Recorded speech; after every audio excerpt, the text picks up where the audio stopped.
How to cook a fantastic buttery croissant.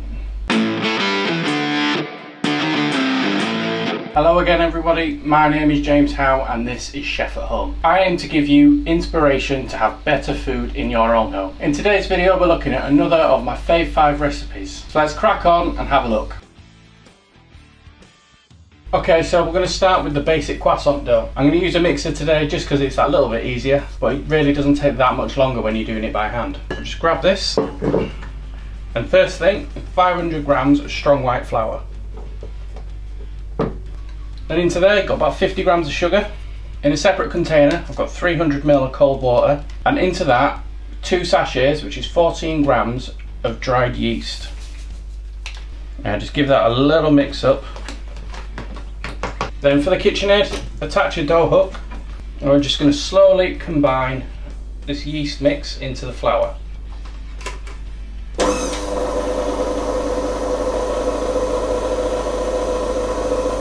Once it has started to come together, just a little pinch of salt. You'll need about half a teaspoon's worth. If you put too much salt in, you're going to actually start to kill the yeast, and it wants to be feeding off that sugar. Now it's all nice and combined, I'm just going to leave this to knead now for another 2-3 minutes and get all the gluten activated in the flour. And if I just bring this out so we can have a look. So it's still a little bit sticky, which is exactly what we want. Just a little bit of a flour over your side. Just give it a quick knockabout just to make sure. Then I'm just going to shape it into a bit of a rough rectangle. Don't have to be too neat with it at this stage. A tray with some greaseproof paper, and just carefully just drop that on. It is a bread dough, so it's going to be very soft to work with, so just be careful when you're moving it. Now this is a labour of love, so this needs to rest now in a fridge and very slowly prove. So minimum 1 hour. Probably best case you're looking at about 2 hours. Then while you're waiting, get yourself a sheet of parchment paper or baking paper. Then you're going to need about 300 grams of butter at room temperature. So just lay that in the centre of your sheet. Doesn't matter if you've chopped it up to get it up to weight and stuff, don't worry about that. That makes no odds at all. So what we're going to do now, fold the paper over so it makes a little parcel. And then flip that over. Then grab yourself a rolling pin,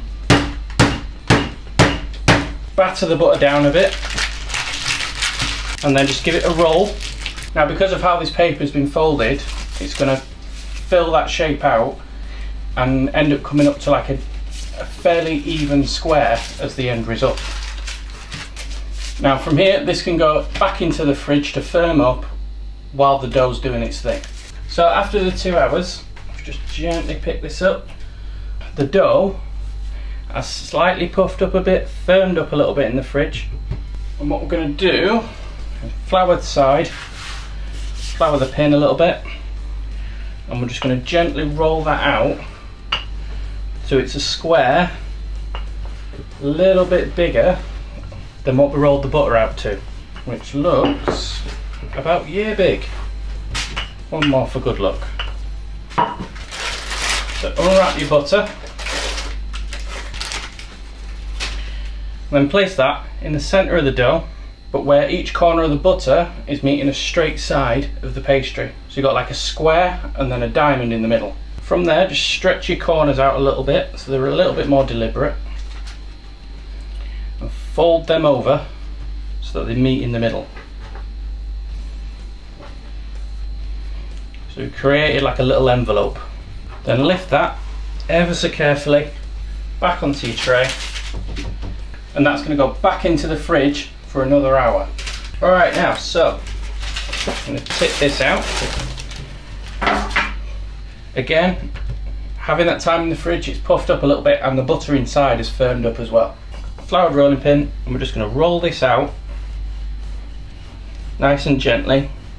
If you can hear that the butter's cracking a little bit underneath, it's that little bit overset, so leave it out of the fridge for 5 minutes and that'll correct that little issue. So now it's lengthways. Pull in to about 2/3 of the way from the top, and then over with the bottom. So now this is a book fold, and this is where we start the lamination process, which is going to give us the layers of butter and pastry, and hopefully a lot of air. Now from here, it's going to go into the fridge, minimum an hour, best case scenario about 8 hours. And then we repeat this step 2 or 3 times. The more times you do it, the more layers you're going to get. And the way that we remember how many turns we've done, poke a little dent in one of the corners, so you can remember that that is the first turn, and then let that rest. Turn 2. Again, just roll that out. Nice rectangle. 2/3 in. Another. Mark it 2 fingers, and a second stint in the fridge. Okay, book 3. Now if you look at it from side on, you can already see layers forming up, which is a really good sign. Roll out. Gone on the wonk here somehow, don't know how I've done that, there you go. 2/3 in. Final third. 1, 2, 3. And into the fridge. Okay, so bring out your lovely layered croissant dough. I'm going to turn it so it's pointing away from you and just gently roll out. And from here, because there's quite a lot of dough and a little bit less space, just slice that in half and put one to one side. I'm just going to continue to roll this out. We're aiming for this, a very long sheet of dough. We're not turning it sideways or anything like that. Then, with a knife or a pizza cutter, just square off those edges a little bit.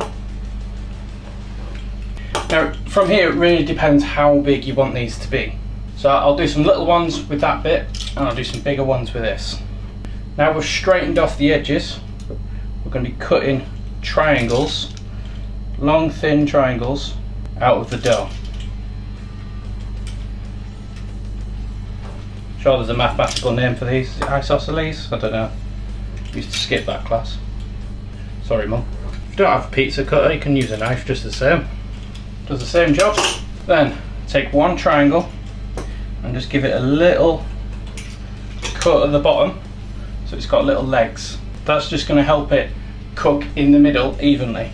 Then from there, tightly roll all the way up to the top of the triangle. So you end up with something that looks like that. Place that onto a tray and try and get it so the flap here is underneath the croissant, which helps it stay in shape. Make sure you leave plenty of room on the tray. Try that again. Onto the other one. Exactly the same again. Just roll it out. Then trim. And then just to make the smaller ones, just go cut a long line straight down the middle. So you've got 2 sheets. From there it's the same process. Into triangles. Now with the little ones, you still give it that little slit at the bottom. But what I like to do is just stretch them out a little bit as well, just to make sure I can get enough rolls when I put them together. Alright, so now that's all rolled, I've got 2 trays of big ones, 2 trays of little ones, just to see what happens. I'm going to leave these to prove at a little bit above room temperature for around about 2 hours. Now it's highly unlikely you've got a proving unit in your house. If you do, fantastic, use that. If you don't, turn the light on in the oven, leave the door open, put the trays in. That should take it to around about 30 degrees, which should be just about right. Now they've proved and they're just about doubled in size, I'm just going to finish them off with a little glaze of egg wash and a little dusting of sugar over the top. They're going to go into the oven for about 15 minutes. And then the big ones are going to go into the oven for about 15 minutes, the smaller ones about 8.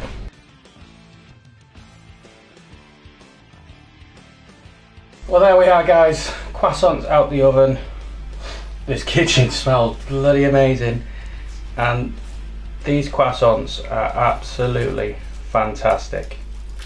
Lovely, light, flaky. These little ones here are perfect to enjoy with the coffee later on.